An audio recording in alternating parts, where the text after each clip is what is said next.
Shalom pemirsa CPN semua, kembali lagi bertemu di dalam pembahasan buku Agama yang Bersinar, di mana buku ini diambil dari tulisan Nyonya Ellen G. White. Buku ini ditulis dalam bahasa yang jelas, sederhana dan indah. Sifatnya memberi petunjuk kepada orang yang mau belajar, pengharapan sejati bagi semua orang, kegembiraan kepada orang yang larut dalam kesedihan, dan kelegaan kepada orang yang letih.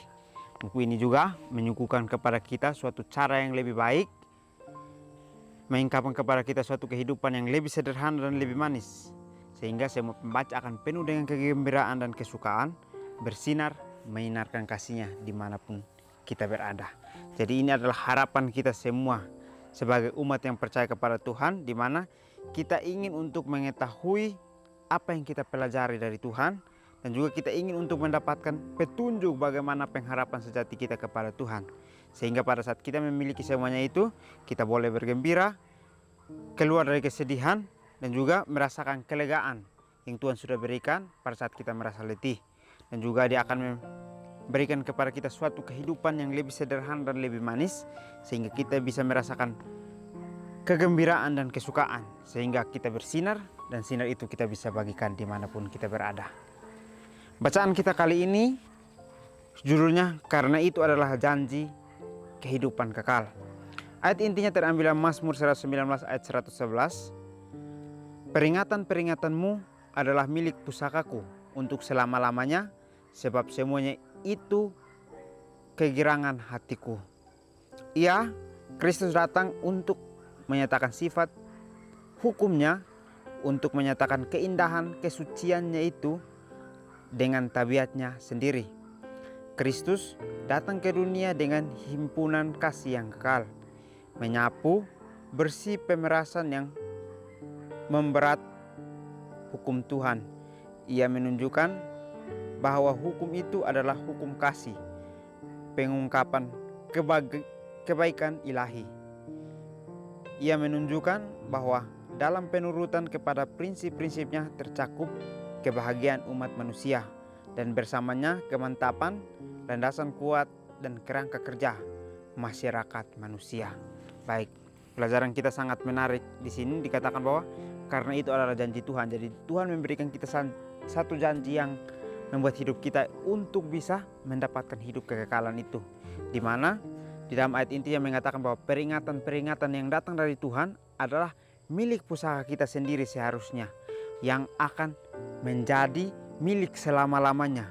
Jadi semua itu kita harus merasakannya dengan suatu kegirangan, karena Tuhan sudah berikan itu melalui peringatan-peringatannya, supaya kita semua dapat ditegur untuk bisa berubah setiap harinya. Karena melalui teguran yang diberikan, kita akan memiliki satu kehidupan yang lebih baik, sehingga kita bisa memiliki kegirangan di hati kita masing-masing pada saat kita bertemu dengannya.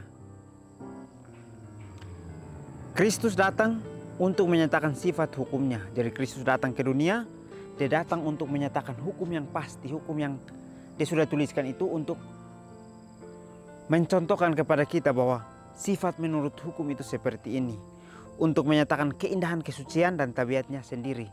Jadi Tuhan datang untuk menyatakan sifat kasih, sifat hukum itu, dan juga Dia menyatakan keindahan kesucian melalui tabiatnya sendiri. Jadi Tuhanlah yang menjadi contoh kehidupan kita sehari-hari. Kita harus ambil di sini bahwa Tuhan sendiri datang untuk memberikan contoh. Kenapa contoh itu sudah diberikan? Kita tidak berubah sesuai dengan yang contoh itu. Kristus datang ke dunia dengan himpunan kasih yang kekal. Jadi Kristus datang, Dia dengan kasihnya yang begitu besar, Dia ingin untuk tunjukkan kepada umat manusia bahwa kasih yang saya miliki adalah kasih yang kekal, yang bisa semua orang miliki. Menyapu bersih pemerasan yang memberat hukum Tuhan. Ia menunjukkan bahwa hukum itu adalah hukum kasih, pengungkapan kebaikan ilahi. Jadi seringkali kita mendengar kata hukum adalah hal yang bertolak belakang dengan apa yang Tuhan inginkan. Tetapi di sini dikatakan bahwa Tuhan datang untuk menunjukkan hukum itu sebagai hukum kasih, bukan hukum yang memberat akan hukum Tuhan. Tetapi Dia datang untuk menunjukkan bahwa hukum itu tidak memberatkan kepada siapapun, tetapi Dia akan menunjukkan kepada kita bahwa hukum yang Dia tulis itu adalah hukum kasih yang semua orang bisa merasakan melalui kebaikan ilahi. Jadi kita semua bisa merasakan akan hukum itu. pada saat kita berjalan bersama dengan Tuhan, Tuhan akan memberitahukan hukum yang Dia sudah tuliskan itu dengan benar-benar, sehingga kita merasakan hukum itu adalah hukum yang adil, hukum yang Tuhan berikan untuk kehidupan kita sekarang maupun kehidupan kita yang akan datang nanti. Ia menunjukkan bahwa dalam penurutan kepada prinsip-prinsipnya tercakup kebahagiaan umat manusia, dan bersamanya kemantapan, landasan kuat dan kerangka kerja masyarakat manusia. Ini sangat menarik ya, melalui hukum yang sudah ada, Tuhan datang untuk memberitahukan kepada kita bahwa melalui hukum itu kita harus menurut kepada prinsip-prinsipnya, karena pada saat kita menurut kepada prinsipnya, kita akan merasakan kebahagiaan menjadi umat Tuhan sendiri, dan juga bersama Tuhan kita memiliki kemantapan hidup, landasan yang kuat tentang kebenaran, dan juga kerangka kerja kita bersama dengan Dia dalam pelayanan akan kokoh adanya. Jadi sangat menarik ya, pelajaran dikatakan di sini bahwa Tuhan memberikan kita janji itu harus kita ikuti. Melalui hukum-hukumnya Dia berikan supaya hukumnya yang dapat menuntun kita, hukum kasihnya yang dapat membuat kita untuk menurut, sehingga melalui penurutan kita lah kita dapat melihat kebaikan Tuhan itu setiap hari. Jadi jauh dari membuat tuntunan sewenang-wenang, hukum Tuhan diberikan kepada manusia sebagai pagar, sebagai tameng. Siapa saja yang menerima prinsip-prinsipnya akan terpelihara dari kejahatan. Kesetiaan pada Tuhan mencakup kesetiaan pada manusia. Jadi hukum itu menjaga hak-hak kepribadian setiap makhluk manusia. Hukum itu mengekang atasan supaya tidak menindas dan bawahan supaya tidak melanggar.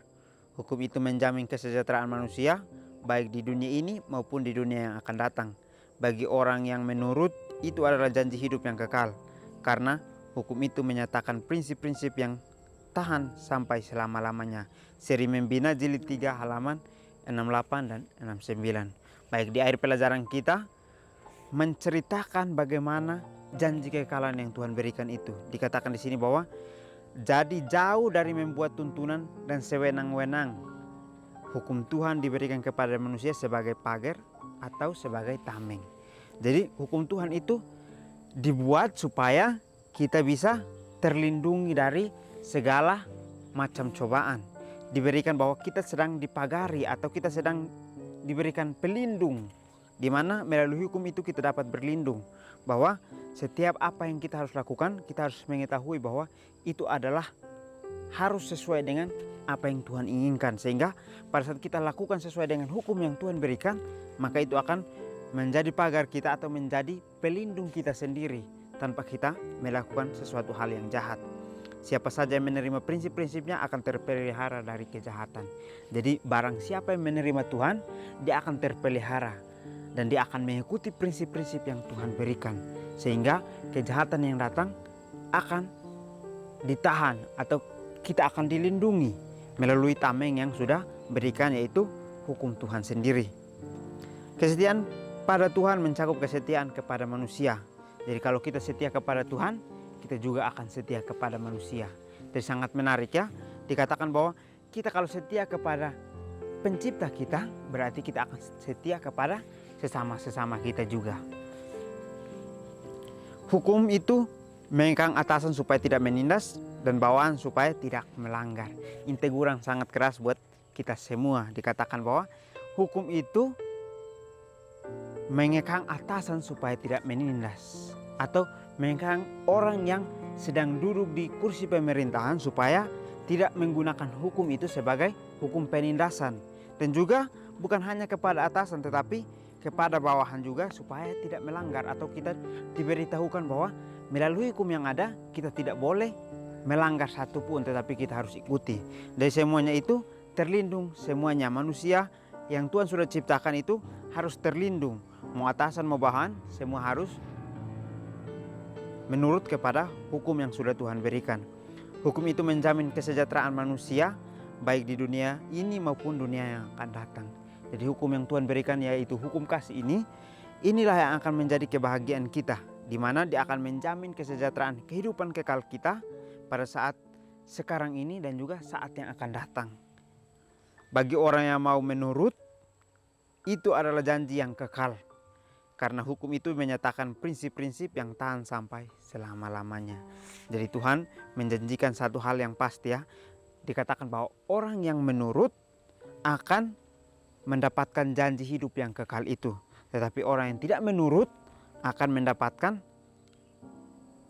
satu hal yang menjadi titik perbuatannya sendiri. Sehingga melalui tidak penurutannya dia tidak akan mendapatkan hidup yang kekal itu. Jadi hukum yang menyatakan prinsip-prinsipnya akan tahan selama-lamanya di dalam hati kita pada saat kita ingin untuk menuruti hukum yang Tuhan sudah berikan dalam kehidupan kita.